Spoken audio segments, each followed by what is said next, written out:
started calling him Jamaica's Robin Hood.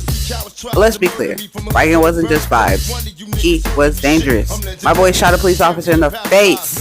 Real Tupac-y, you know what I'm saying? He escaped from jail multiple times, and by 1948, the entire island was on alert. Jamaica declared him public enemy number one. He wasn't hiding in bushes. My boy Reagan was living it up in clubs, on beaches with women, rocking wide brim hats and gold rings. Yo, some people would claim to see him in Crossroads one day and out in Portland the next. He became a legend while still alive. But every outlaw has his last ride.